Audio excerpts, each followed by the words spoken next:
A new season has begun, and while transformation is inevitable for many, your life will remain the same if this is the way you want it to be.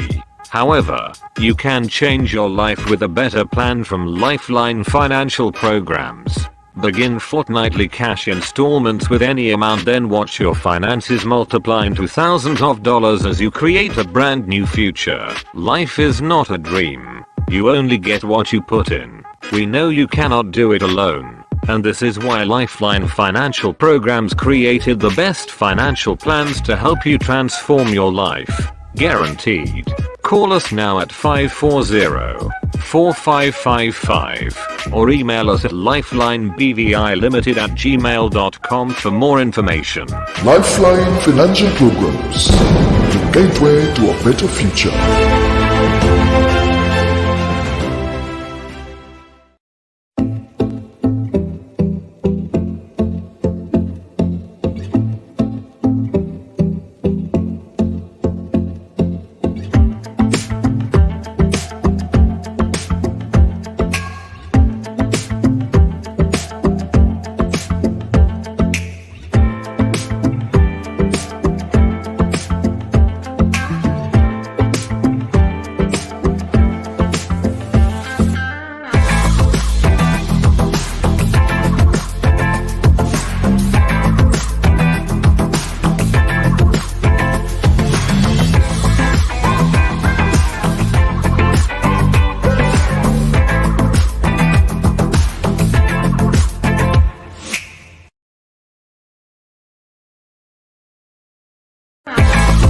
The raw truth. The raw truth. The raw truth.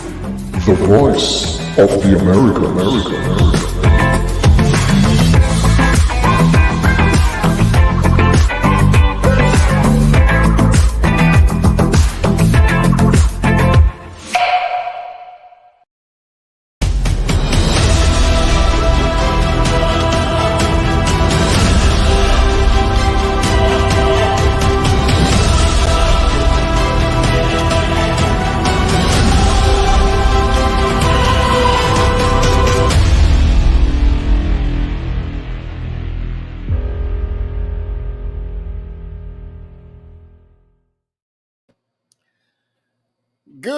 Good evening, and welcome again to another amazing episode of The Raw Truth. It's an absolute pleasure to be with you here on a Monday evening, right here from the studios of PSI Network. And of course, we continue to share with you some very interesting happenings across the region and the rest of the world as the information becomes available. Please share with your friends wherever you are. Be sure to share. Make sure that you invite your friends in because we have quite a bit to cover this evening. We have a very interesting guest who is here with us, and of course, this will become a very interesting matter for all parties, our Jamaican friends abroad especially, and all concerned. I think this is absolutely a presentation that everyone needs to be a part of. So please share, yes, share with your friends, and of course, as we continue to keep you posted, be sure to subscribe to PSI Net Vision, yes, that whenever we send out our notification, you'll be first to be updated. Quite a lot happening across the world, and when the day is done, it's since the end of 2019, we've been having quite a lot of hell for some people. Many have died, and many are still getting set up to die. It's really a fact. But while that is happening, many are still alive, and we are thankful that we're all alive and well, for those of us who are here. And of course, as much as we can keep our brothers and sisters alive and well, I think that becomes a very important matter that we need to ensure. Yes? Many of us have been quite selfish, perhaps even, perhaps selfish, because we have been keeping our blessings to ourselves. I think when the day is done, we need to start looking at how we can help our brothers and sisters, because as the times get tougher, we will need to share our blessings with our brothers and sisters, and it becomes a very interesting matter as we watch the world shift to a new place. I'm sure a better place. Will it be better? This is one of the questions that many people are asking. Will it ever get better? However, as we observe the shift, whatever we can do to keep our brothers and sisters well and healthy, we need to do exactly that. You're talking about our doctors in the medical fraternity. Under pressure even, I'm sure, because now more than ever we have so much more sicknesses coming on, so many more diseases coming on. It's really a disgrace. Overworked perhaps and underpaid. Good gosh, lots of long hours for our doctors, but we salute all the doctors this evening. Yes, all the doctors who are currently watching, we salute you. Nurses, all medical practitioners, we salute you. And we thank you for your contribution to humanity, to mankind, as you continue to help to make us well. I think many times we forget about our doctors, nurses, health practitioners, all. We need to send a very special shout out to all our health practitioners this evening. Share. And of course, right about now, we're going to be getting into, I see Crystal Eccleston saying good evening, Crystal. And to all our friends who have joined us, welcome. We're going to get right into News Buzz. And when we come back, we're going to be opening up the studio to our beloved Dr. Wayne West, an amazing gentleman. And of course, we have quite an interesting discussion on our hands. We'll come back in a minute.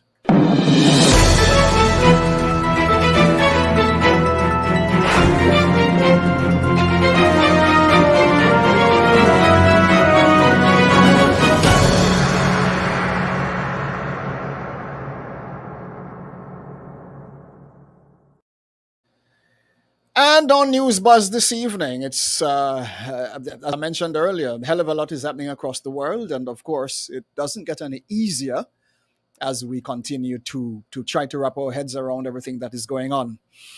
Before we touch anything, St. Kitts is on fire. St. Kitts is on fire. Watch this. Not the kind of fire you are accustomed to, not fire blaze, fire. not actual fire. This is a fire, political fire, burning, blazing, burning. St. Kitts. St. Kitts will be having their general election on August 5th. And it is quite interesting as we watch the developments over there in St. Kitts. Goodness gracious. It seems the Labour Party is going to be taking it away this time around. I think Dr. Timothy Sylvester Harris, Prime Minister, he seemed to be trembling in his boots. Goodness gracious, as the Labour Party looks hot and ready to take it over. I'm not sure how, in God's name, he's gonna manage with this one. The Labour Party look like they're on fire and ready over there in St. Kitts. Goodness gracious! I must thank Mrs. Lestrada for sending us that clip last night. Fire burn over there in St. Kitts, boy. Everywhere you go, there was a fire. Goodness gracious! A very politically driven, politically motivated community, and I think most everyone is saying the same thing. I'm very sure that Prime Minister Timothy Harris is trembling in his boots right now because Labour coming again. Goodness gracious. It will be very interesting to watch as as things develop over there in St. Kitts and Nevis. Dr. Terence Drew is set to dethrone him. And of course, goodness gracious, it is not a joke. Every part of St. Kitts right now is on high alert as they move into their general election. We wish them all the best, a peaceful and crime-free election over there in St. Kitts. Now, quite recently, Prince Charles made a statement to the African community in a summit there, and this is what he had to say. The country's most chaotic day in months of political.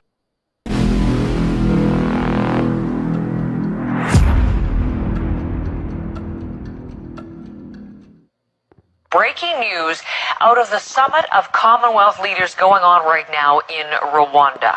A transformative message from Prince Charles that signals a significant shift in the relationship between Commonwealth countries and the royal family, the British monarchy, going forward. So the Prince of Charles is in Rwanda to represent the Queen, and he opened the summit just last hour with a message for Commonwealth member nations, telling them they possess the autonomy to sever ties with the monarchy if they wish. A number of Caribbean countries have already decided to remove the Queen as their head of state. Barbados, the last country to do so just last year. Here is some of what Prince Charles said to the assembled Commonwealth heads of government. I want to say clearly, as I have said before, that each member's constitutional arrangement, as republic or monarchy, is purely a matter for each member country to decide. The benefit of long life brings me the experience that arrangements such as these can change calmly and without rancor. So that is Prince Charles, as I mentioned, a speech just earlier this morning. Now let's bring in our reporter David Cochran, who's covering the Prime Minister. Of course, Canada, one of the Commonwealth nations, Canada, one of the countries with the Queen as head of state. David, as you were listening, tell us a little, well, first of all, let's talk a little bit more about the content of that speech and what we just heard from Prince Charles. Yeah, it was certainly an interesting speech, Heather, from Prince Charles, talking about the need for institutions like his own to modernize and adapt, and for the relationships of the nations in the Commonwealth to modernize and adapt in their relationship with the Crown as times change and roles change and political realities change. But he also made the point that the assembled countries also need to grapple with their past, not just their future, saying at one point that the Commonwealth nations need to acknowledge the wrongs of our past, which were made in an earlier age, that he described as having different and lesser values. And in that context, Heather, he referenced his recent trip to Canada and talked about the lessons that he learned in his meetings with Indigenous and First Nations and Inuit people in Canada on the way the country is approaching reconciliation. And he made the point that the experience Canada is going through now on this front can be a lesson for other nations in the Commonwealth. Here's what the Prince had to say. In Canada recently, my wife and I were deeply touched to meet many of those engaged in the ongoing process of reconciliation. Indigenous and non-Indigenous peoples reflecting honestly and openly on one of the darkest aspects of history. Now, while Canada is reflecting on one of the darkest moments in history, as he said, and while the Commonwealth member states are free at this time to pack up and walk away from Britain, my question would be, my question to the Prince would be this: after Britain used the Commonwealth nations to build itself, and after the wealth of the Commonwealth is now sitting in the coffers of Britain, what are you going to do for these nations as you encourage them to move away from Britain? They reserve the right to do so constitutionally, you said. What are you going to do for them? Are you going to tell them to lift themselves by their bootstraps without giving them a boot? Or will you give them a boot to lift themselves? Just a question for Prince Charles. And finally, we move over into Sri Lanka. This is interesting. Watch this one. Tens of thousands of people storming the presidential palace and prime minister's home, setting fire to one of the buildings in a rage over the nation's severe economic crisis. Soldiers were unable to hold back protesters from entering the homes, firing shots and tear gas. More than 30 people reported hurt in the chaos. Protesters holding President Gotabaya Rajapaksa responsible for the nation's economic meltdown, setting off acute shortages of essential items like food, fuel, medicine, and other necessities. Reuters reporting the president evacuated as a safety precaution ahead of the planned protest, according to 2 defense ministry sources. Footage from the presidential palace also showed people taking a swim in the pool, working out and relaxing on beds, some making statements from the conference room that the president and Prime Minister Ranil Wickremesinghe must immediately quit. The president and prime minister agreed to resign this upcoming Wednesday, but it's been months of unrest. Protests erupted in May, mainly blaming the president and his family for mismanaging the nation's finances. The Rajapaksas have dominated Sri Lankan politics for years. After his brother resigned as prime minister under pressure, President Rajapaksa appointed the current prime minister, hoping the politician would use his diplomacy and contacts to rescue a collapsed economy. The protesters vowing to occupy residences until the president and prime minister officially quit. We don't trust him anymore. According to Sri Lankan's constitution, parliament must elect a new president within 30 days when the position is vacated. Many of these protesters are saying that the administration should have never underestimated the power of the people. And while they have been successful in removing the current administration from power, experts say the crisis that Sri Lanka is facing right now could take years for them to recover from.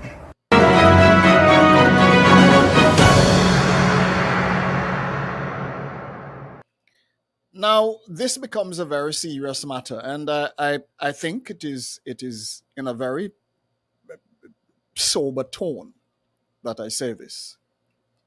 When a man or a woman is at a place where there is nothing to lose, they can become absolutely 100% very dangerous. Did I say that correctly? When a man or a woman is at a place where there is nothing to lose, they can become absolutely very dangerous. You look at what is happening in Sri Lanka, and you look at what is happening in the Caribbean region, and you look at what is happening in other parts of the world with people. And it raises the question in my mind, how long before many of these people replicate what I am seeing in Sri Lanka? Just a thought. We'll come right back in a minute, and when we come back, we're going to be opening the studio to Dr. I call him the Honorable Dr. Wayne West. We come back in a minute.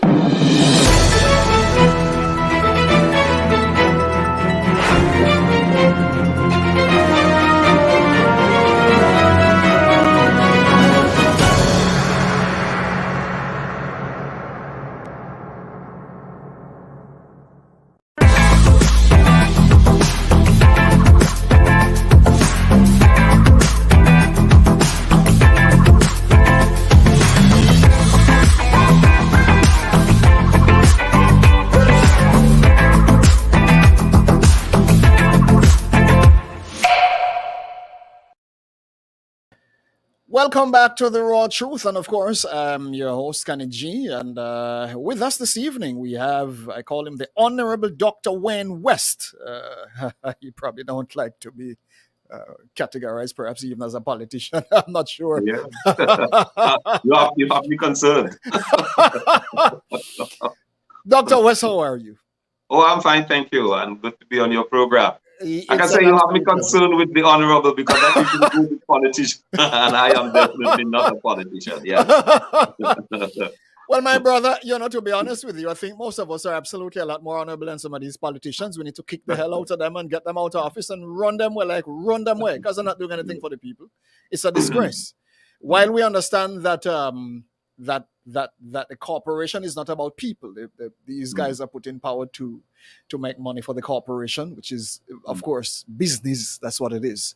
People tend to suffer as a result of their ignorance, perhaps, in not even understanding that governments are corporations. Yes, and as a result of the fact that each government swear to the Queen, if you notice, wherever they are, at least for the Caribbean region, they swear to the Queen. They protect the interest of the Queen, not the people. If you notice, they never swear to protect the interest of the people. It's the interest of the Queen. That is why St. Kitts needs to be careful and rearrange itself, that the government in that part honors the need of the people. Dr. Wayne West, consultant radiologist at UWI, senior lecturer in the Faculty of Medical Sciences at UWI Mona, and of course will be retiring in September 2022. Former head of the Department of Radiology and supervisor of the DM postgraduate program in radiology at UHWI and UWI.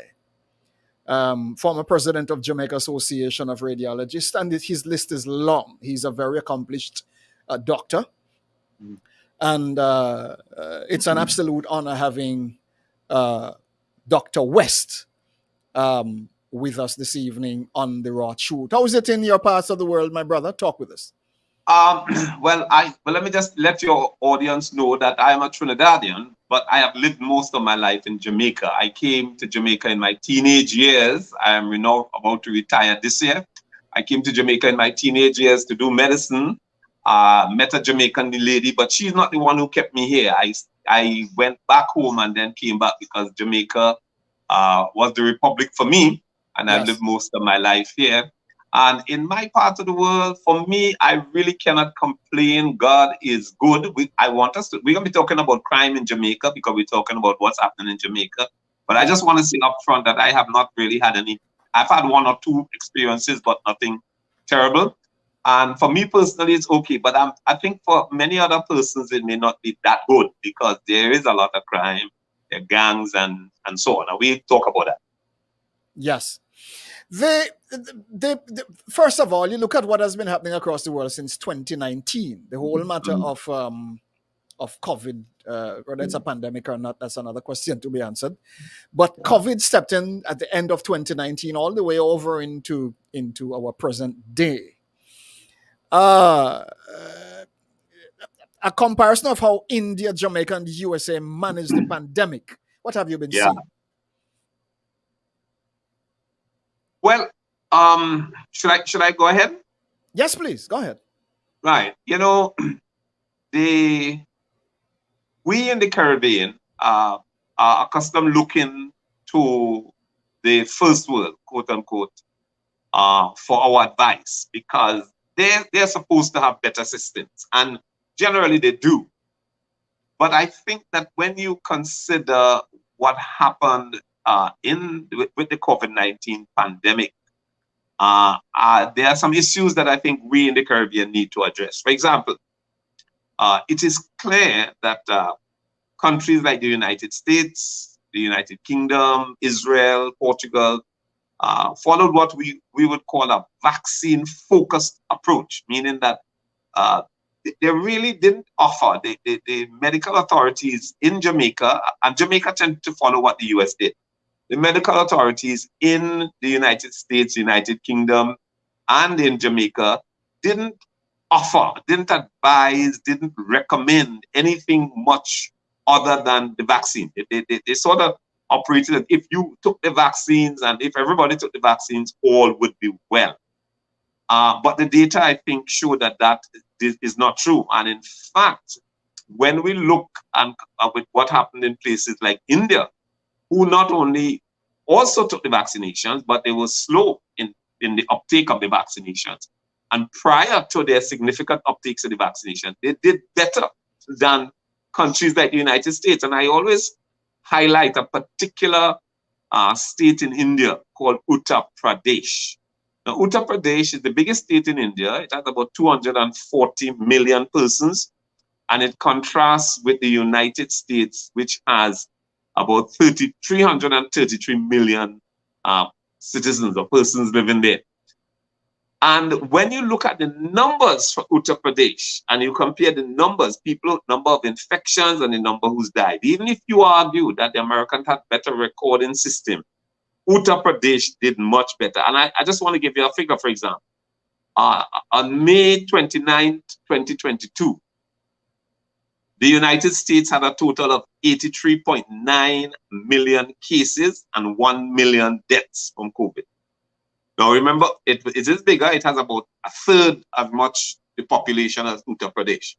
But even though the United States has about a third as much people as Uttar Pradesh only had 2.1, approximately 2.1 million cases compared to the United States 83.9 million cases. And Uttar Pradesh had 23,519 deaths compared to the United States 1 million deaths. Now, you would think that governments who are trying to control the pandemic in their area would be curious as to find out why it is that Uttar Pradesh, which is poor and so on, did so much better. 1 million deaths in the USA. Okay, let us say the population is a third as big. So you could probably lump up about a third of that. Let us just argue, bring it down to about 700 and something million. Yet still, Uttar Pradesh only had 23,000 deaths. Even if you increase, let us say Uttar Pradesh doesn't have good data collection systems, and you increase that to bring it up to 100,000. There's a vast difference between 100,000 and 700 and something thousand. And you would think that the authorities in the Caribbean and so on would be curious to find out what was Uttar Pradesh doing that made it get its results so much better than the United Kingdom. I am sad to say that first of all, not only was Uttar Pradesh not mentioned in the mainstream media, and what happened in Uttar Pradesh is not unique to Uttar Pradesh. It happened in a lot of Indian states. Some of this also happened in African countries as well. Not only did the mainstream media refuse to mention these things, but no government seemed to be interested. No government in the Caribbean that I was aware seemed to be interested in what Uttar Pradesh is doing. So it makes you wonder what was the purpose of what were their intentions in managing this COVID-19 pandemic? Was it to really have decreased caseloads and decreased death, or was there something else? And I'll leave it to you. I want you to ask me, what did Uttar Pradesh do? And I'll tell you. Doctor, because nobody asks, you see, no mainstream media asks, no government asks, but I want you to ask. It is absolutely interesting that you're raising this point. And when the day is done, these go on record as a very interesting case. This goes on record as a very interesting case. My question again is, what did they do? What did Uttar Pradesh do? Or did? What did they do that's different from what Jamaica did, from what USA did? Okay, well, the USA actually had an aggressive campaign against early treatment. They called people who use things like ivermectin. The mainstream media said they were taking horse medicine and that sort of thing, so that it became a pariah. You are a real fool or so to take that. In Jamaica, the Jamaican government was not as aggressive in calling things like ivermectin and the treatment protocol that went with it in Uttar Pradesh. The Jamaican government didn't call it horse medicine and so on, but they just never actively supported it. So because they didn't support it, ivermectin was available in Jamaica, but it was very expensive. It was not available in the United States. In fact, in some places, if you prescribed it, they would take away a license and that sort of thing. But what did Uttar Pradesh do? You're serious? Yes. Some doctors came under pressure to lose their license if they so much as prescribed it.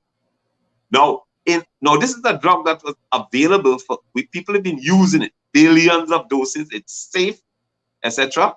But you couldn't prescribe it. Now, in Uttar Pradesh, what did they do? They developed a strategy called Trace the Pandemic. Okay? Chase the pandemic, my apology. So what they did, they tested people. As soon as you tested positive, they treated you. They treated you with a cocktail, which consisted of ivermectin, antibiotics, vitamin D, which is an important thing. We didn't hear any of our local medical authorities even speaking about vitamin D. But studies out of Israel and so on show that it's a very useful thing in terms of helping the immune system and people who had COVID. So let's go. In Uttar Pradesh, they chased the pandemic. They tested you. If you were positive, they gave you ivermectin, antibiotics, vitamin D, vitamin C, vitamin C, and so on. So they gave, in other words, they gave you supportive care. And then they would take your contacts, and then if any of the contacts had it, they start that cycle over again, where they test, if you treat, and then trace your contact. And they, listen, before the summer, India had a very bad outbreak. And it was all over the news, all over CNN, all over MSNBC. It's like they were gloating on it. As soon as Uttar Pradesh and these Indian states started implementing this strategy, and their numbers decline, like I'll give you an example.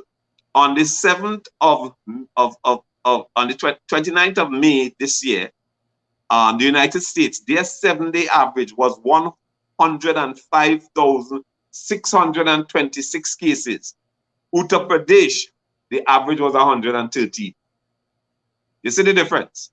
But you never, when Uttar Pradesh and they had this big outbreak and they were having a lot of deaths and bodies were being burnt on the river Ganges and so on, CNN, all the mainstream media were there. But as soon as they got it under control and their numbers declined, and people would not know that between June and December 2021, Uttar Pradesh had no deaths from COVID. Did you know that? Did you see that anywhere? This is a state with 240 million people. And between June and December 2021, before the Omicron outbreak, they had no deaths from COVID. Can I ask you this? And this is a very practical question. It is nothing that is hiding. It is nothing that is a secret. Yeah. It is public knowledge as stated by Bill Gates himself. Mm. He said it. It's all over social media. It's everywhere. And I'm not sure how social media could censor people for repeating what these leaders have told us. Yeah. Bill Gates said, there is too much people in the world. yes. The director of is it the WHO or which of them? It tells you that he said his mandate is to reduce the population, the global population, by 50%.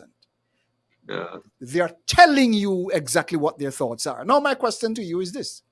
Mm. If doctors are censored from using ivermectin and all the things that you mentioned, and if the approach was different in relation to saving lives, is it not a fact then that maybe the idea was to reduce the populations? Just asking. And it's a very valid question, because as I said, in the United States, people, not only United States, in the Caribbean itself, in St. Lucia, there was a doctor who was using ivermectin. Yes. And I gather she was brought before the medical tribunal and then they lost her license. Now, listen, we have the way medicine is done is you have we don't know the cure for lots of stuff, but you give what's called supportive care. So, so you look for things that may help the patient as the body recovers. So you look for things that may help the patient as the body recovers. The principle is first do no harm. So what you want to do, you want to help the patient. You try things that are not specifically for that sickness, illness, but which may work. You see if they work, with the principle being first do no harm.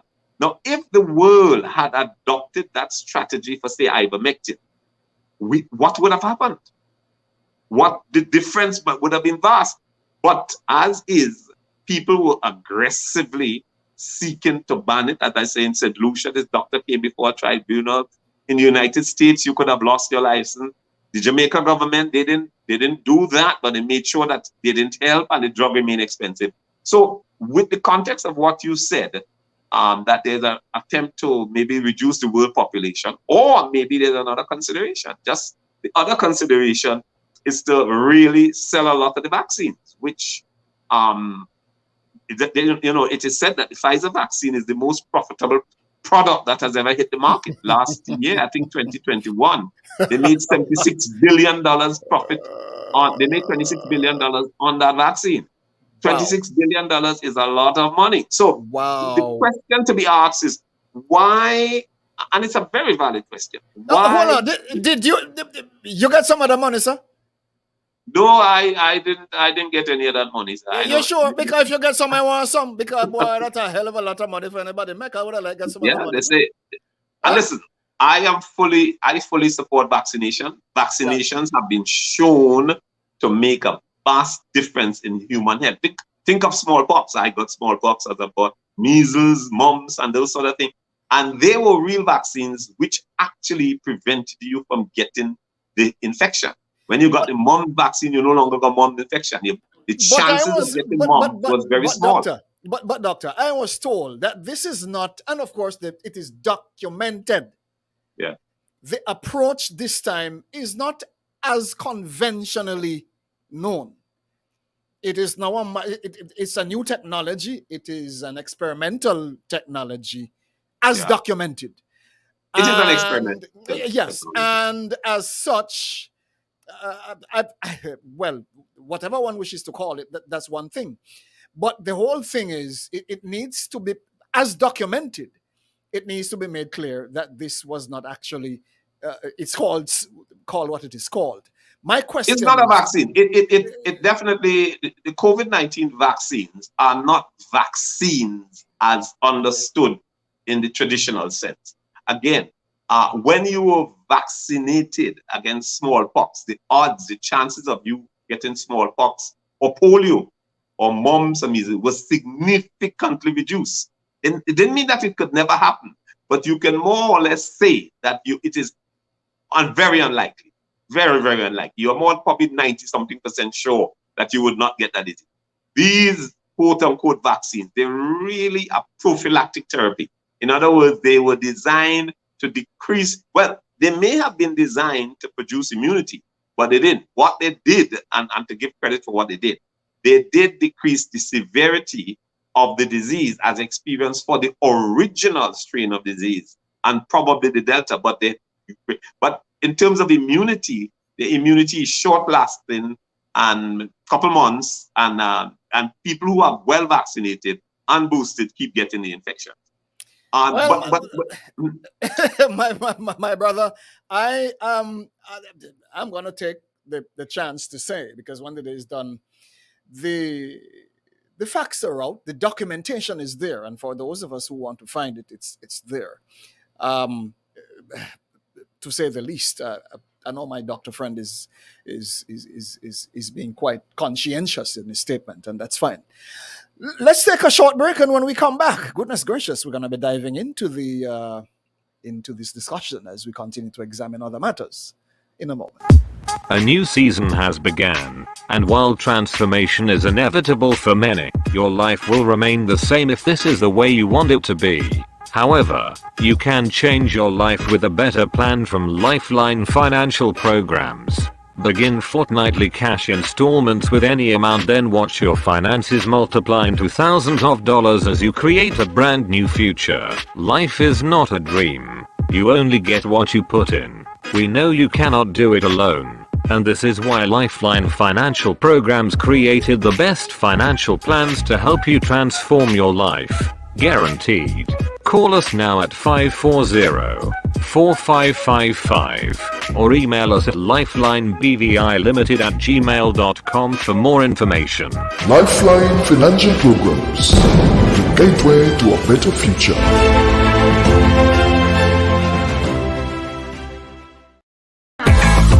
The raw truth. The raw truth. The raw truth.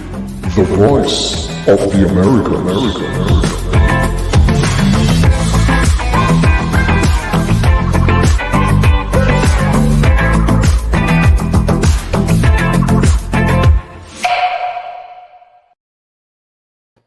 Welcome back. And for those of you who are just joining us, thank you so much for joining us. And of course, you're live right here with us on The Raw Truth, a PSI Net Vision presentation. Every Monday evening, right here on Facebook or YouTube or LinkedIn or Twitter, or we're all over social media. Feel free to join us. And of course, if you haven't subscribed to our YouTube channel, please click the subscribe button now and like our channel, that whenever we send out our notifications, you will be first to be informed or updated. All right, so make sure, share this with your friends. Share with your friends, because our Dr. West is we're here having a very interesting discussion, and of course some matters that you need to probably get some clarity on. Doctor will be very able to bring clarity to such matters. Dr. West, quite an astute gentleman. He's been doing all kinds of great works in Jamaica, Trinidadian, but live in Jamaica. He said he went there and found a sweet Jamaican woman. Well, maybe she was not the reason why he stayed, but the whole point is he has been serving that country in an absolutely tremendous way, and we salute all medical expertise, all medical experts. Whether you're doctor, nurse, medical aid, whatever you are, we salute you this evening for your contribution to Jamaica, and not only Jamaica, but across the Central Americas. The whole matter of this, I tell you, sir, it is scary when you look at some of the things that are now public. Lots of documents are now public, and it's very interesting as we watch this to see how far this will take us. I'm watching to see how soon most countries will open their borders. St. Kitts is still locked.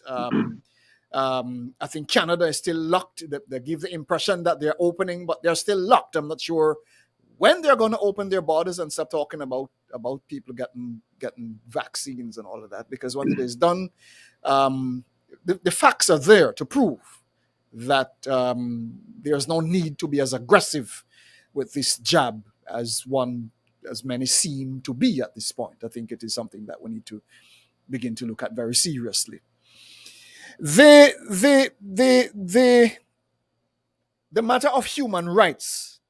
Could I just give you two bits of data and then leave two questions for your people who are listening to ask about the COVID thing, because I think it's important. If you would indulge me. Yes. I just want to share that in October 16, 2021, the United States was 58.9% fully vaccinated. October 16, 2021, the United States was 58.9% fully vaccinated. Uttar Pradesh on that day was 20.3% fully vaccinated. However, the number of cases in the United States, which has a third as many people, so you're going to really lump it off by a third to make the comparison. The number of cases in the United States on that day was 83,576. That was on October 17, 2021. You would not guess the number of cases in Uttar Pradesh, population 240 million. 12. Wow. Now, that the United States had 5,020 times the number of cases per 100,000 population of Uttar Pradesh. Let us say again that the US has better systems for recording, and Uttar Pradesh was out by a factor of 4. It still doesn't come up. You would think that the governments of the Caribbean would be saying, we got to go to Uttar Pradesh to find out what these people are doing. How could it be? They showed no interest, none whatsoever. They all did what the United States did and kept doing what the United States did. The question I think that listeners need to ask is why. So I just leave that out there. Yes, let's get to human rights. Wow. The matter of human rights, family life and crime, abortion laws, and same-sex marriage. Let's look at the matter of human rights. Have we gotten to a place where human rights is now invalid, if you may ask? If it's not what? Invalid. Invalid. Yes. No, I wouldn't say that. I wouldn't say that. What I would say is that human rights are being constructed or made up by certain people who have power as they go along. And made up as you go along. By people with power. Oh, it's a very important thing, because we hear judges and so on and politicians come in and say there's a human right to this and a human right to that.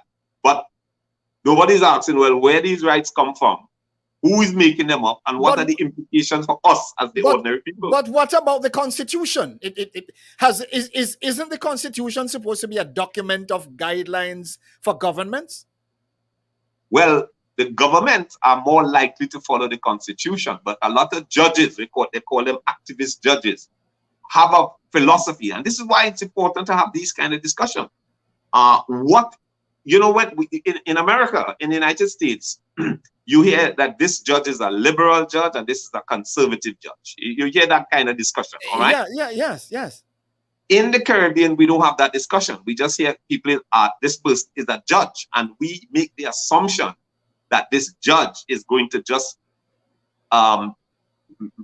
adjudicate, make a decision based on what is in the Constitution. Well, the fact of the matter is, most Caribbean judges, it seems to me, are liberal. The vast majority of them. And for liberal judges, the Constitution is just an old piece of writing. They put what they want into the Constitution. And I'll give you a classic example. In the Cayman Islands, for example, the Cayman Islands Constitution actually says that marriage is between a man and a woman. It says the same thing in Jamaica. But the Chief Justice at the time, when there was a case of a same-sex marriage, even though it said that, he determined that same-sex marriage should be allowed. So in other words, what the Constitution said didn't really matter to the judge. He was going to rule what he wanted according to his political ideology. Fortunately, the case went to the appeal court, and the appeal court turned it over and said, well, no, it's wrong. And it eventually went to the Privy Council, and the Privy Council, I think a similar thing happened in Bermuda. And the Privy Council said, no, you can't, because the Constitution says so and so. So the point I want to make, and this is what is important for persons to understand, there are different kinds of judges. There are liberal judges and there are conservative judges. And liberal judges really don't care too much about what the Constitution says. They are going to make a law that lines up with what their political ideology is. Wow. Let's look then at the matter, because now this becomes a critically important matter. Family life and crime.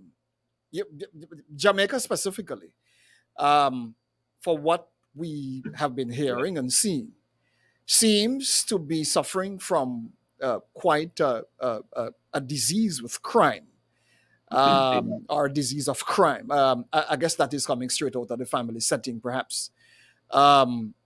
Whether it's economic or it's psychological, that's another matter. But the whole point is, it has been what it is. Yeah. Is the law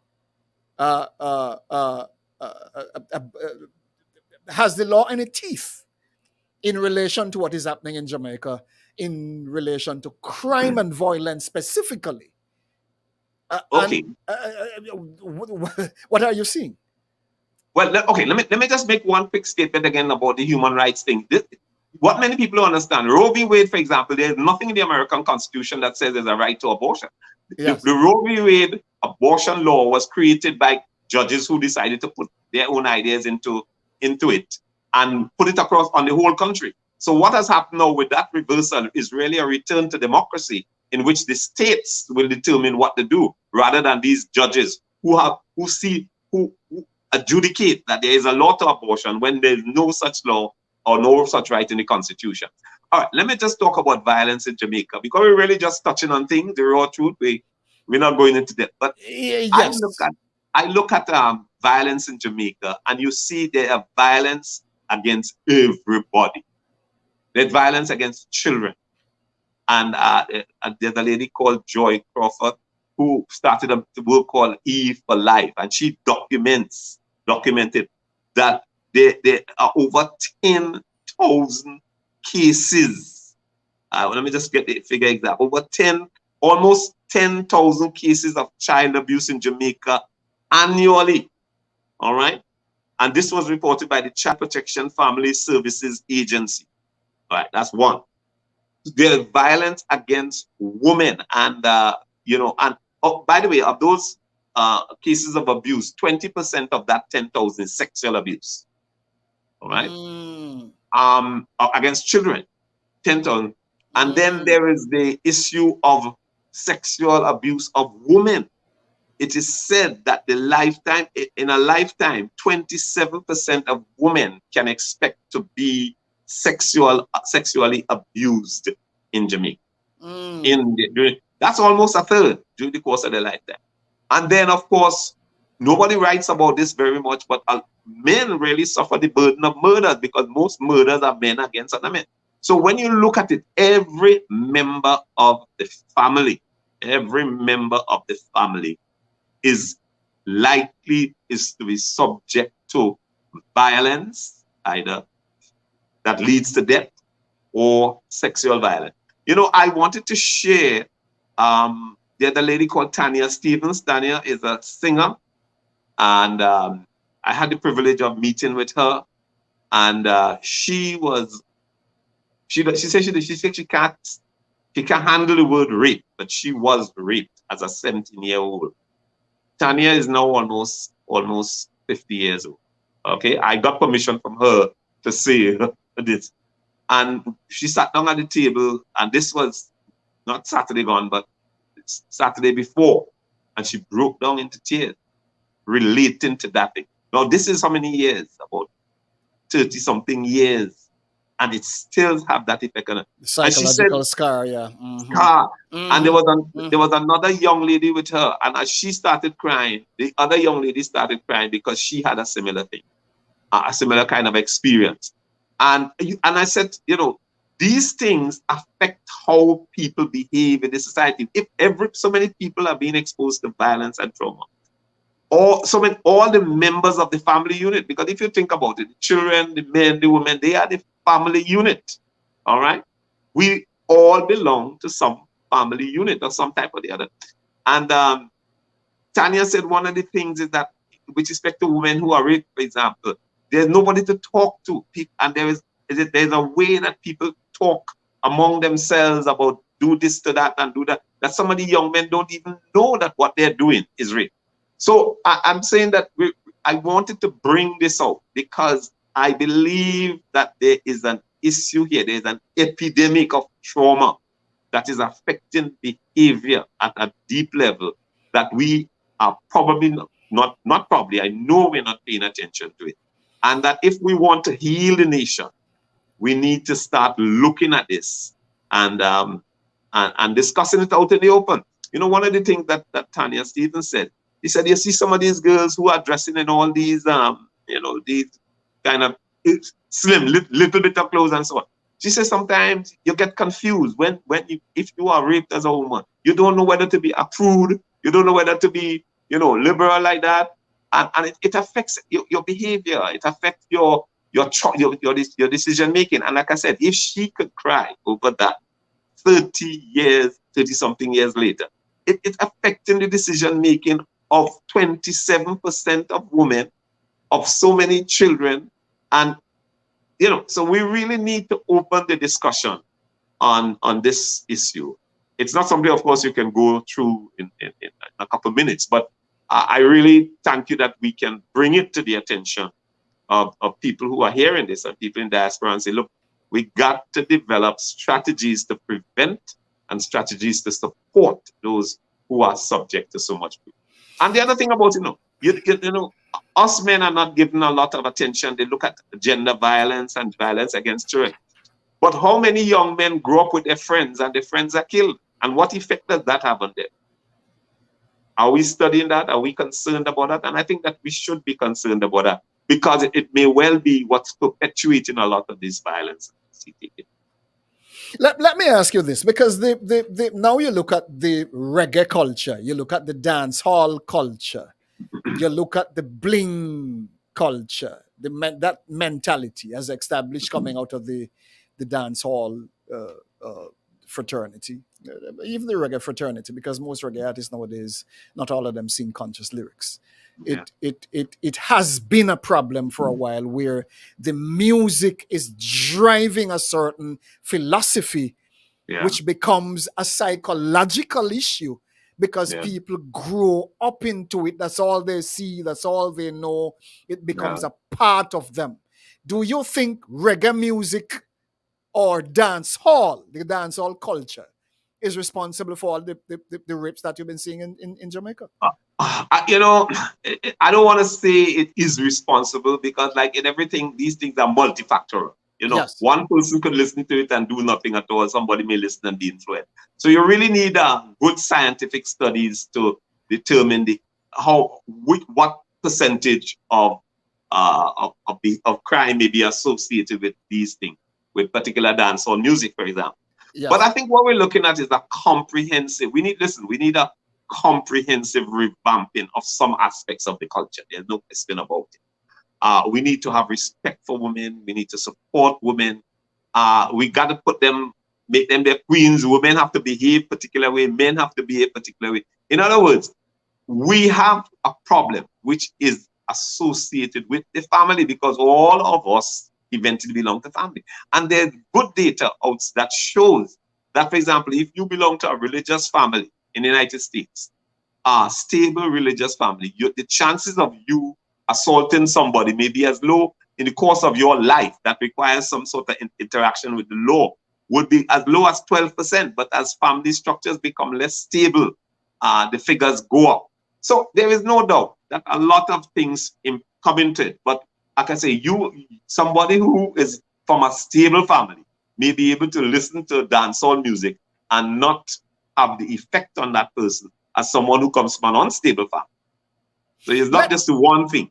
Let's flip this, because this again is the other part of the discussion we need to begin to have. Yeah. If you go on social media right now, I bet you the first thing you're gonna see is a girl cocking up her butt, well sexy, yeah. and neat. Yeah. And most of our young women are taking pleasure. That seemed to be the punchline. If you look sexy and hot and your butt is up in the air and everybody's pouting now. It's that attitude, the pout, the buff, the puff, that's the attitude. And everywhere you look, you see it. And our women are not realizing that men are turned on or enticed by what they see. Now, is it that the women are deliberately setting up themselves to be raped by becoming spectacles before men, by virtue of the fact that men will directly be stimulated by what they are seeing? Or is it that we need to educate our men to understand that, some men can hold it, some can't? And all of them man can, because even schoolgirls is the same problem. Little schoolgirls, all of them cocking up the butt, everybody looking sexy. Some of them big man can't hold themselves when it comes to them little picnic. And that is another problem we're having. Who is going to be responsible for these people who are having this problem? Where's the church, for example? Are there counselors anywhere who, if a man have a problem or if a woman have a problem, they can run to them and say, may have a problem, help me? Well, the men have to control themselves. There's no question about it. But the point to be made is, money drives a lot of these kind of things. People get money. Producers get money. The women get money, etc. So money drives a lot of this thing. And what you need to do is to create alternatives. That's, I think, the way you get rid of a bad idea is with a better idea. All right. Because as long as there's money involved in it, people will be making those images, women will be getting involved because they get money over it, and so on and so forth. So what we need is an alternative that also generates some sort of resources as well. But of course, doctor, I am a Christian, so I speak that, listen, we must be good just because it's good to be good. But there's also the fact that you live in a society, and what we need, we got to give our kids alternative music. Doctor, start them early, listening to different music. Doctor, yeah. The problem I have, watching from Anguilla, Carlton, welcome. The problem I have, doctor, is the fact that when you look at the economic situation, because I mentioned economics earlier, people hardly can get work. When a woman sweet up herself and look good, is it that many women are going into prostitution now to live? Is this tough question? But is this the reality of our modern society? Well, I don't have data on that, but I do know that you have social media, and the more views you get, is the more money you make. So if you can get YouTube or maybe TikTok or Instagram or one of these things, and the more viewers you have more ads, so you make more money. And sex does sell, and so people are using some of these platforms to do what they can to raise money by selling some of these sort of things. So money is always part of it, but this is where you need voices to say, listen, there is a way that seems right to a man, but the end thereof is destruction, because you may get this benefit, but what's going to happen, down the line? And I want to come back to human rights here, because let me show you an example of this. Wow. The feminists in the 1960s and so on, the feminist movement recognizes that men, some men mistreated some women. So they wanted to overturn that. And that's reasonable, because if you are being abused or treated, then you want to do something about it. But what you do about it is important. So these feminists, some of them were radical. They wanted to destroy marriage. They must get rid of marriage because that is of the patriarchy. They wanted to get rid of the whole concept of male and female sex. So you had unisex. So in other words, there's no male, there's no female, so there's no male to abuse the female. But guess what has happened? We are now in the era coming out of that, of trans phenomena. And the trans phenomena comes out of those gender studies things in the universities. And what is happening now is that men are saying, we are women, and we want to run in women races. We want to swim. And so the women who started off seeking to fight against male domination and male abuse have ended up, and we are at the point where they're trying to eliminate women. Because you see the question, who is a woman? The reason why I don't know who is a woman, because they want to eliminate the concept of woman. So the feminists started on trying to correct what they saw as a wrong in terms of male dominance over female. But it has turned back to bite them, because now they are losing, because, like I say, men are taking women places in a lot of things, and they're not only taking it, they want to eliminate women.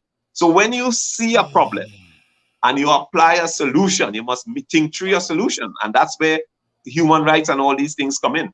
Because if you don't think through your solution, you end up with a worse problem. On that note, we're going to take a short break, and when we come back, goodness gracious, these are tough topics to talk about. It can only leave you emotional, goodness gracious. And when you look at the resolve, do we have resolve in any of these cases? If I have a little daughter growing up in this community, in this era, with all of this crap that is happening across the world, what kind of woman am I raising? A little boy growing up in this era, what kind of men are we raising? These are some of the questions we need to begin to ask ourselves. Can we manage everything that they do? Can we, while teaching them, and they have a computer or a laptop or whatever else they have, to go online and see all of these things happening across the world, what influence is this having on them? Can we manage all of that? Very serious matter. We'll come back in a minute. Goodness gracious.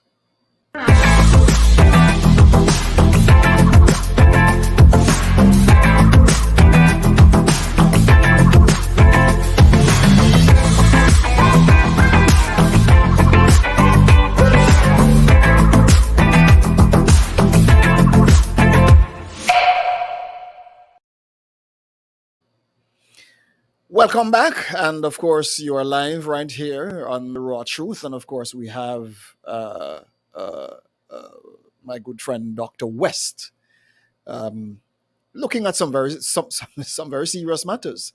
A medical doctor, but he seems very involved at all levels, enough to hold a discussion of this nature, to examine some of these things as they happen.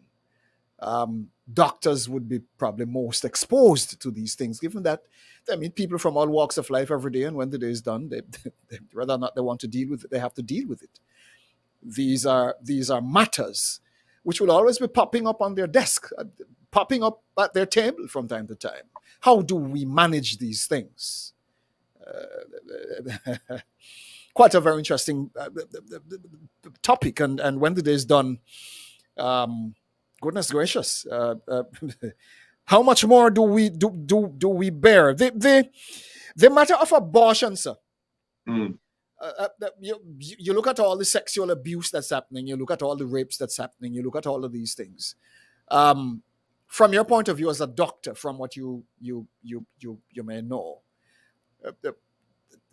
how is abortion looking where you are? Well, the people have tried to. Jamaica has a law that protects the unborn. The philosophical basis of that law is the law against the person. But the person they're referring to is not you or me or anybody else, but really the image of God in the human being. So that's why murder is a crime against the person. It's against the person of God. And Jamaica has a law that protects all life for human beings basically from conception through to natural death.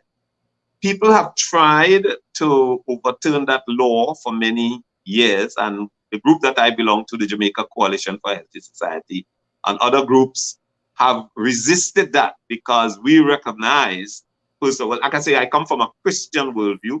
So my Christian worldview is that all human beings are made in the image of God. All human beings are of value because they are made in the image of God from conception through to natural death. Now, one of the things, you see, that people try to, we all have problems, okay? And the crisis pregnancies come up. So the question is, how do you deal with crisis pregnancies? Do you kill the unborn child, or do you seek to organize your society so that the child and its mother and its father, because there's always a father there too, have the best life possible, or if the father did something wrong, that he is punished? So the society must be organized not to kill, but to do the correct thing, justice, and so on. And that's what the whole pro-life movement is about. Generally, abortion occurs in Jamaica, but people have exaggerated the extent to which it occurs. There's a thing called the vital statistics arm of the government, which have argued that the abortion rate in Jamaica at the time up to like 2007, 2008 and so on was low. Certainly compared to other countries, it was low. Although people sought to make it, people don't recognize that just as we have our judges in the Caribbean are mainly liberal, that the policymakers in places like the United Nations are all liberal. And they're all seeking to create same-sex marriage, transgender rights, abortion rights, etc., etc. And that, so the UN actually came and exaggerated the figures for abortion in Jamaica. So we're not saying they're not there, we're saying that they are there, but the way we deal with them is to, just as we need to deal with organizing our society so we don't have abuse of children, rape or sexual abuse of women, murder, young men murdering each other and so on because of gangs. So we need an attitude, we need a value system that protects life. And that is what Jamaica needs today, to step back and say, look at this, sir. But look at this, and my apology for butting in on you like this. But when the day is done, my brain is going like this, and I'll tell you why. You go back to the 70s, the 80s, Michael Manley, Edward Seaga, all of those people. Yeah. You look at what came out of the garrison communities. Yeah. In relation to gun violence and all of that. Guns were being distributed in these places for political reasons. Yes, that's true. Now you look at that culture coming through the 70s, the 80s, the 90s. Now we are where we are, and we are trying. You're talking about managing crime and violence. How the hell can we manage crime when we are fueling crime by making it easy for young boys for political purposes to own guns and especially when it's election time? The amount of gunshot you hear firing all over the whole place, and that is the problem. Now it I is don't know. out of. Let me be fair. Let me be fair. It's out of hand. That used to be the case, but I don't know if the young boys are firing shots for politicians these days. It's more, it seems, for scamming. They have their own enterprise. I don't think politicians can give these gentlemen the kind of resources they did. But let us look at it, doctor. When the day is over, sir, you listen. You get what you raise, right? Yes, that's true. You grow a child. You teach the child to drink rum and smoke ganja. When them reach 50, you think you're going to change that? No. Good. So we get what we raise. We have created this situation. And it's not unique to Jamaica. The same thing is happening in St. Vincent and Trinidad and Barbados. The whole damn place is full of crap right now because politicians, even though now some of them might have a change of heart because it's backfiring, the fire is in the face, they don't have a choice. But they created this madness. How do they clean it? Well, I don't think they can clean it. I really don't think they can clean it. I think that you need the people, and this is where leadership out of the people, because nothing happens without leadership, okay? Nothing happens without leadership. I don't think the politicians are the one who can lead that. But certainly what you need is a leadership that says that we cannot continue this way. But the way you provide that leadership is with information. You know, you remember a child who is 20, somebody who's 20 or 30 years old, doesn't know the roots. They don't know that in the 1960s, Jamaica had one of the lowest murder rates in the world. Okay, so a child or an individual, an adult, so a young adult who was born, let's say, after the 70s, all they know is this, and for them, and therefore their psychology, this is it. This is what the way the world is. They don't recognize that Jamaica became murderous because of that process you described. And Jamaica is continuing to be murderous because it's what people have now become accustomed to the gun, and they're using guns to secure their money. Listen, if you take money out of the guns, nobody would have guns. All right? If you take the money out of the guns, nobody would, because people follow the money. So what you would need is civil society to say, we want a different way of doing things. Because when we look at where this is going, it's not helping us. How many people have been murdered? How many people have lost their relatives, etc.? So we want a different value system. And somebody has to articulate that value system. And people have to live that value system as an example. You know, people talk about Singapore, for example. Lee Kuan Yew inherited Singapore in the 1960s. That is very similar to Jamaica today, all right? High crime rate, poor economy. The advantage he had is that he was able to be a sort of a semi-dictator. He used political power for the interest of the people. He didn't use political power for himself. And Jamaica is a very free society. It is a bipartisan, primarily Labour Party, PNP society, and a democracy. And it's not, the politicians in a democracy do not have what Lee Kuan Yew have.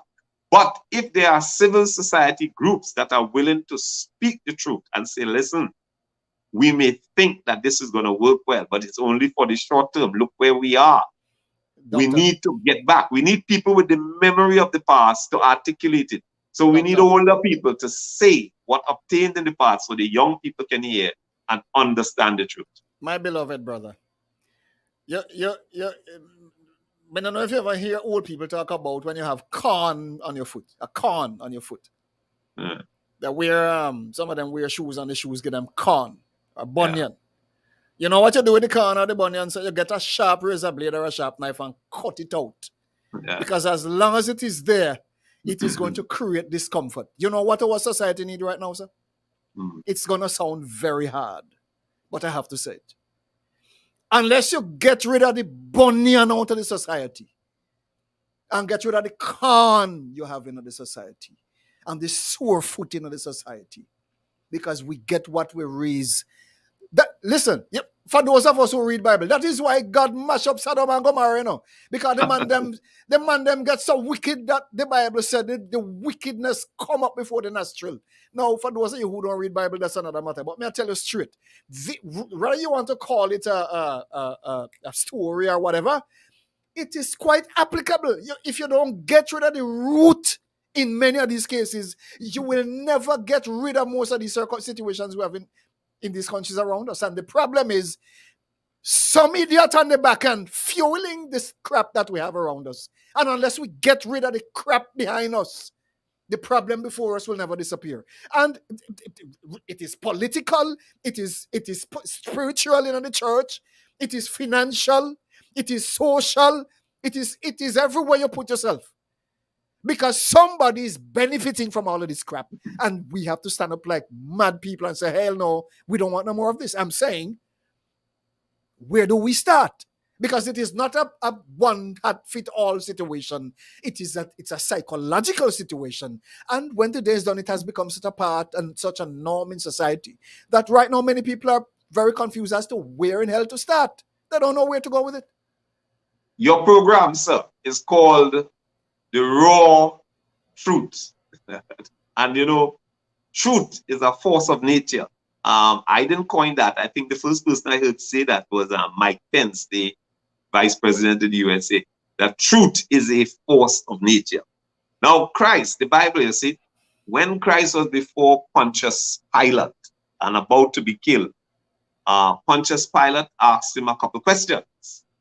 And one of the questions he asked him, he said, are you a king? He asked Christ, are you a king? Now, Christ had a way of answering that. He would often not answer the question asked, but he gave the information necessary. So when Pontius Pilate asked him, he said, are you a king then? Christ said, you say so, or something to that effect. But for this cause, I came into the world. And he didn't say that he was a king, but he came to testify the truth, to speak the truth. The problem is, let me tell you what, you can only have evil continue in a society if the truth is suppressed or if lies are told. Both things. Truth is suppressed and lies are told. So now, God, it is God's prerogative to move into a situation and remove people, kill people, flood the earth, and so on. I leave that to God because He's the creator. You follow me? He created the world, so He can eliminate human beings and start afresh. But I didn't create the world, and He didn't give us that thing. The responsibility we have is to speak the truth. Like, for example, yes, the mainstream media to date have not shown, in Jamaica at least, any of the riots that were taking place across the world with respect to vaccine mandates. Not one mainstream media, to the best of my knowledge, showed that. In other words, what were they doing? They were suppressing the truth. Why? Because it is serving some purpose. Now, this is where your program, The Raw Truth, comes in. You must speak the truth that the mainstream media, which is feeding into the minds of the people and making them make choices based on lies or suppression of truth, you speak it. Now you keep speaking it, you keep speaking it, you keep speaking it. You see what I just told you about the United States and Uttar Pradesh? Yes. No, but I am absolutely sure that has not been said on any media house in the Caribbean. But it seems like media, listen, something about media nowadays.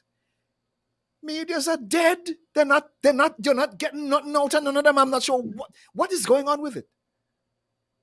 They are a part. It is clear. Like, for example, if you look at the management of the COVID-19 pandemic, you're not getting news anymore. What is going on? No, they are part of the propaganda wing of the authorities, and they are also there to suppress any information that would in any way cause people not to go with the propaganda wing of the authority. But this is what I say. What we have to do is to speak truth. So there are truths that people need to hear. People need to hear that while the United States, the CDC and so on, were calling things like ivermectin, horse medicine, suppressing its use, etc., the United States was having 83 million cases compared to Uttar Pradesh, 2 million. All right? The mainstream media is not going to say that. So we have to say that.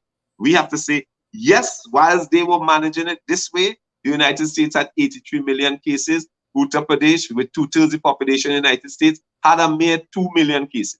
The United States had 1 million deaths. Uttar Pradesh had 20-something thousand deaths. Why is nobody interested?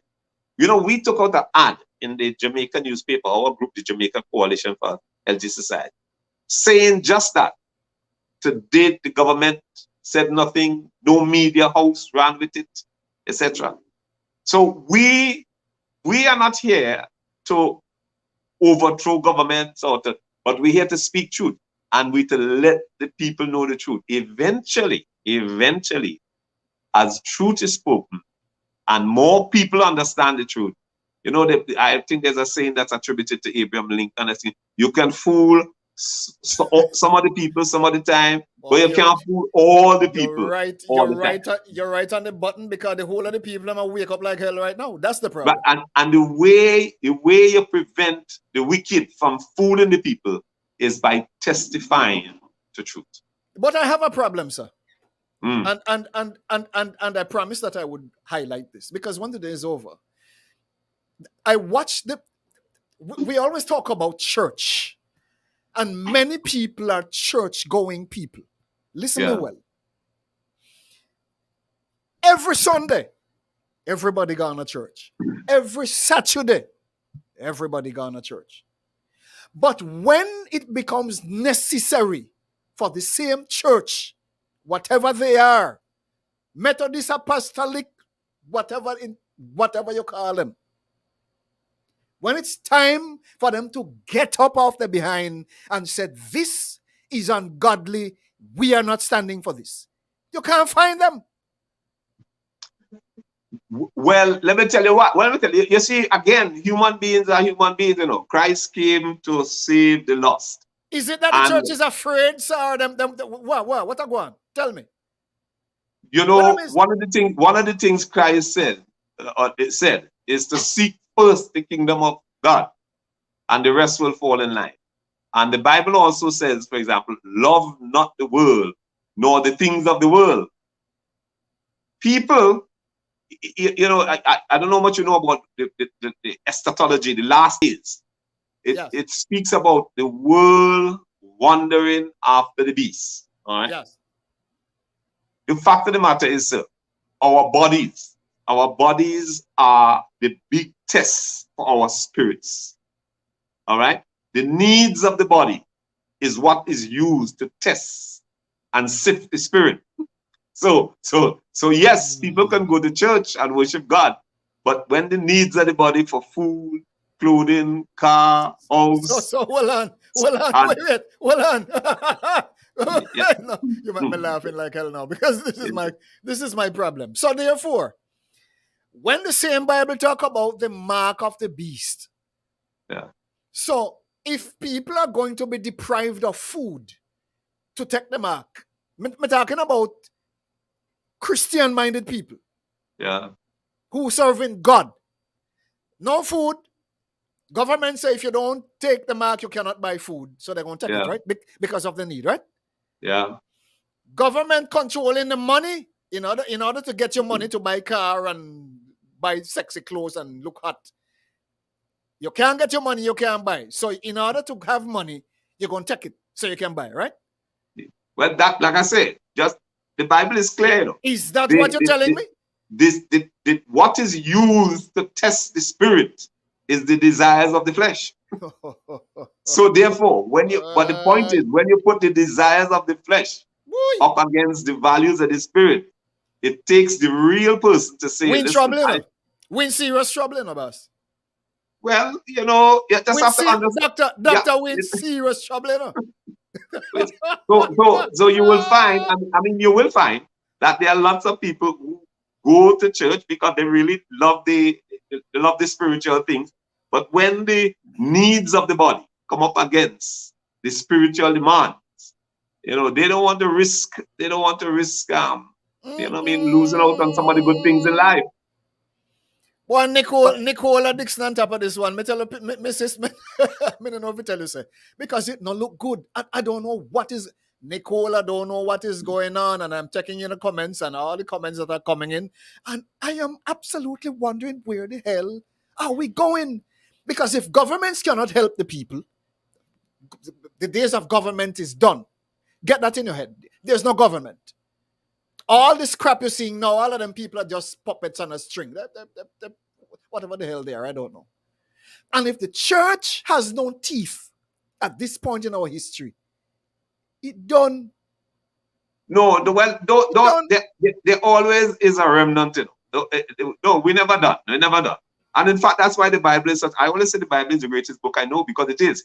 There is always a remnant. If you look at the story of Elijah, when he taught, he was because Jezebel had these 400 and something priests and 400 and something prophets for Baal or whatever you pronounce it. Yes. And Elijah thought he was the only one. There's always a remnant. So you don't have to lose heart on that. So let me ask you this. There was a man who said that. Let me ask you this, doctor.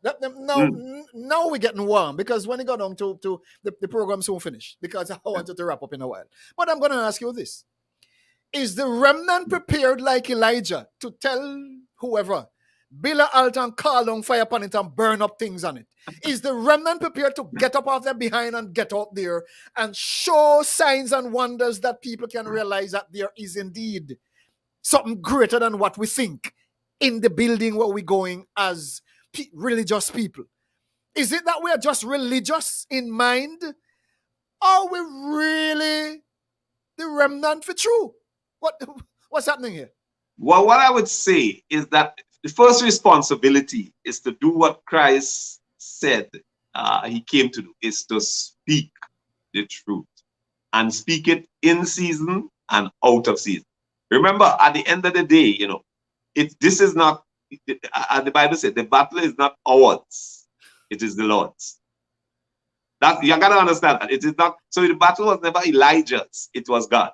The battle is not ours, it is the Lord. And we have been commanded to do one thing, and it's to speak the truth. This is the thing, like I said, you go and tell every other person. If every person in St. Kitts or wherever knew that this is the information on Uttar Pradesh and this is the information in the United States, Uttar Pradesh had no deaths for 6 months.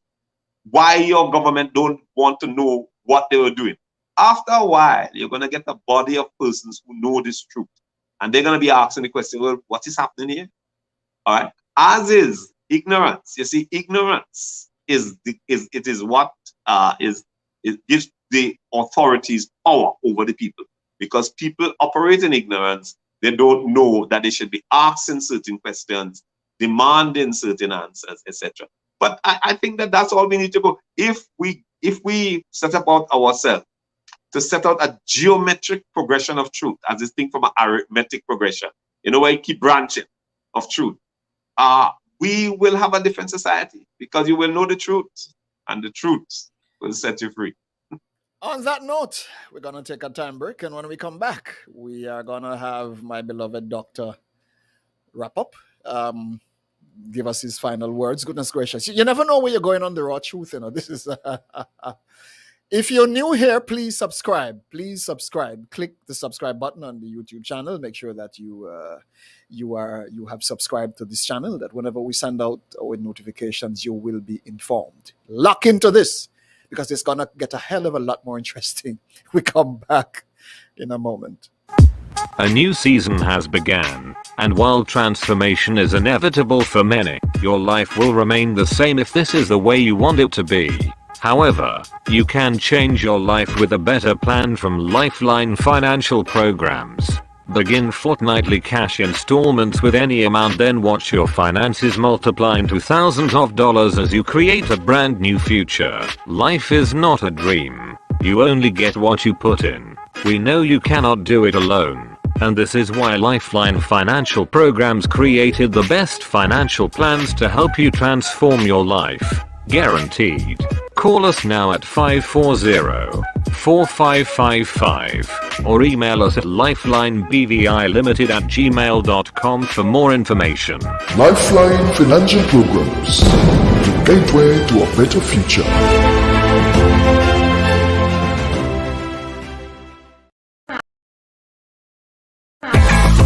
The raw truth. The raw truth. The raw truth.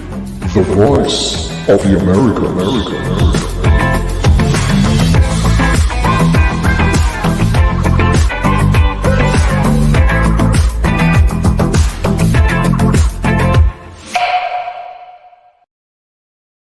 Welcome back, and time does fly when you are having fun. Goodness gracious, I love to have these type of discussions because intellectual discussions which will that will stimulate your mind, stimulate your thinking, stimulate your soul, stimulate the man, the woman, the child to think. I don't think most of us are able to think through the crap we're seeing. The rubble is just so much nowadays. And every turn you turn, you're bombarded with all kinds of things as to create confusion in your mind. The time has come for us to keep a clear head so we can think. And unless you can think, you will not be able to save yourself. And if you can't save yourself, then God help us.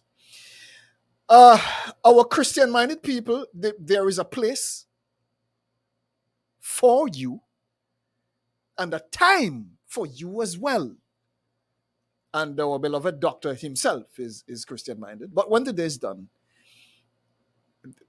the onus is not on the man or the woman. The onus is on the collective, the church, the government, the school, the nation, the community. That is where the responsibility falls.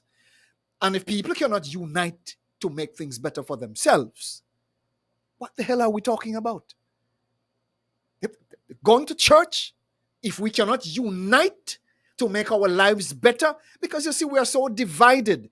The division in church, the division in politics, the division, name the places you go among our people. And we are so divided we can't even eat our food properly. And that is the problem we're having. Divided. We can't think straight. It's just about the money and the this and the that. And when it comes to critical matters where people need to come together to save themselves, everybody brain fry out, fuzz out. Nobody can think. We have to get to that place at this point where practical thinking becomes a part of our DNA, our day-to-day activity. Because if we can't work through it, everybody are going to end up dead. And it sounds funny when I say this. Who is going to stand for us, with us, by us? And if there's no one to stand, what are you going to do, my brothers and sisters, to protect yourself, to stand for yourself? These are some very serious questions we need to ask. Especially at a time when, as my beloved doctor said earlier, that judges are now either liberal or whatever else, and they make laws according to how they feel. I've never heard it that way before in a long time. So it's true. It's true. So the Constitution is now a piece of garbage. They call it a living, breathing document. The law as we know it is now a pile of crap on the garbage. If judges are gonna make them as they go along based on how they feel, think about that for 1 minute. And if that is the case, where do you stand? Where do I stand? Where do we stand? Beloved doctor, as we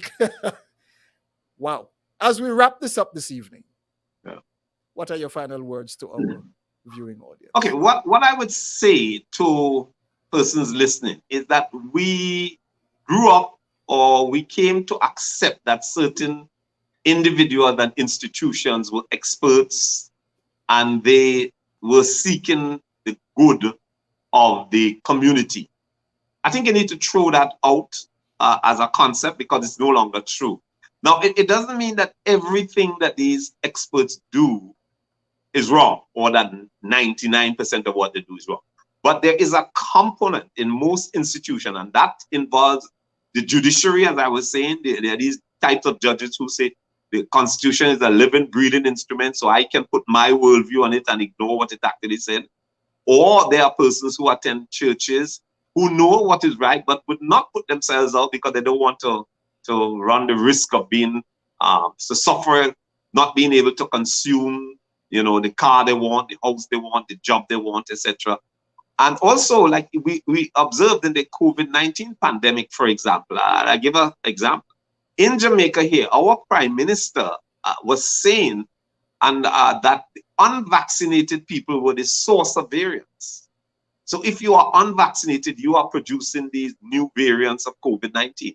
But that is a completely wrong statement, which was being used only to embarrass and to force unvaccinated people to be unvaccinated. Everybody who did microbiology as a medical student and every doctor who qualified, etc., and then there are the microbiologists who are the experts in the area, knew that that statement was absolutely false. Variants arise in anybody who has an infection, and both the vaccinated and the unvaccinated can have an infection when new viruses are being produced in their body. However, only 12 doctors in Jamaica signed a letter to the Prime Minister saying that your statement is wrong. We didn't throw it out to everybody, but we did ask some people, and some turned down. They didn't want to sign it, telling the Prime Minister he was wrong. Because clearly people are afraid to lose something, and Prime Minister is the Prime Minister. To his credit, the Prime Minister, he backed off. When he got the letter from us saying that your statement is wrong, it's not consistent with medicine, but variants can develop once the virus is being introduced in anybody who has an infection, and we knew that vaccinated and unvaccinated can have an infection. So where do we go? We must be willing to speak the truth, because it is the truth that will set us free. We must also be aware that a lot of people are not going to be willing to speak the truth because they are afraid of losing some material benefit if they speak the truth. But what you need is some persons to speak the truth. And it doesn't necessarily have to be a large number of people. You just need to speak it, and speak it often, and speak it into the society where people will hear.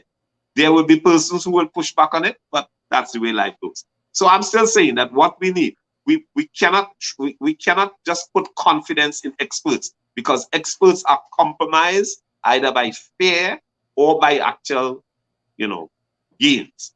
And we who know the truth must speak the truth. My beloved brother, it is absolutely an honor having you. It's absolutely amazing having you, and I look forward to having you again. I think I love talking with you because it is stimulating. Not many people you can hold this level of conversation with, especially from a point of knowledge.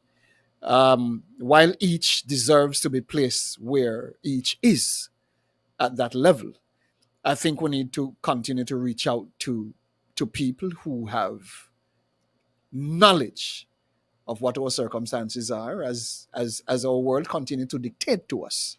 The world continues to dictate to us. The question now is, how do we respond and relate to these challenges as we move forward, both from a medical, a spiritual, a psychological, a social, educational, all the areas of concern as we move into the 21st, 22nd century. And this now is where we are.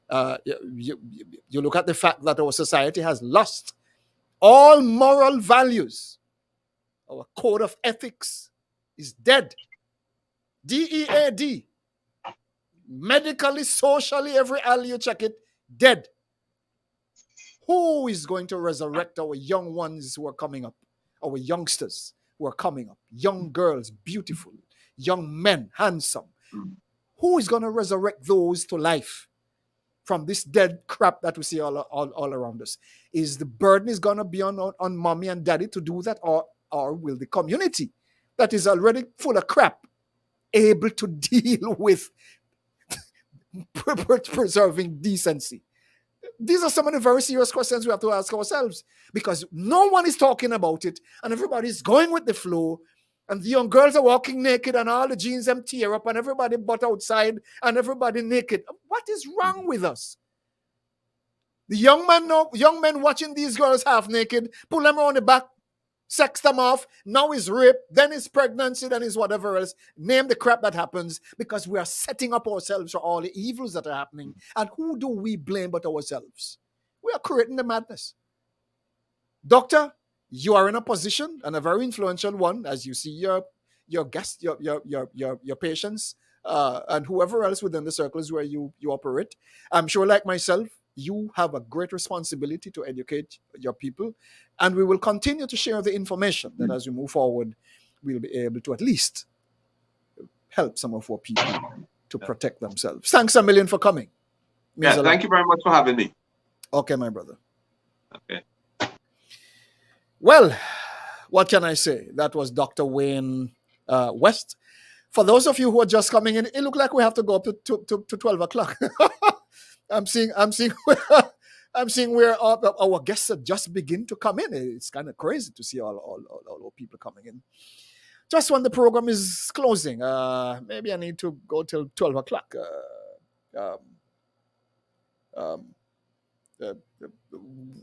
What is a woman? People are clueless and they call themselves scientists. Well, there you go. What can I say? The world is moving in a direction right now, my beloved brothers and sisters, and we just have to lock in and do what we have to do. Subscribe to the channel, please. Make sure that before you leave here, click the subscribe button and like the page and share the discussion with all your friends, that we can continue to hear what is happening from our brothers and sisters across the world. Next week, we're going to go right back into Jamaica. We have some very, very interesting guests coming out of Jamaica. And oh my goodness, all my Jamaican friends who are here, share. We have a hell of a lot coming at you right here on The Raw Truth. Share. Invite your friends, subscribe to the channel. Make sure that you are a part of what is happening here. Tell your friends about it, because it will get a hell of a lot more interesting as we move forward. Thanks a million for joining us. And of course, next week, Monday evening, same time, same place, come back for more right here on The Raw Truth. Peace. We catch up later.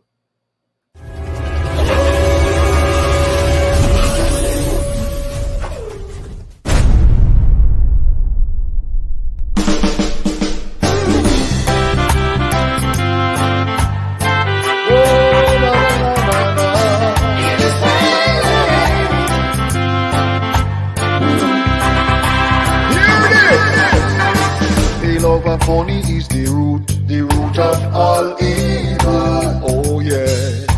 And I know if I sell them birthright and I sell out the people now. Some of them are kill and maim and some are rob all the people. Oh yeah. But Judge are not sleep and he man go take them out. Hey, it's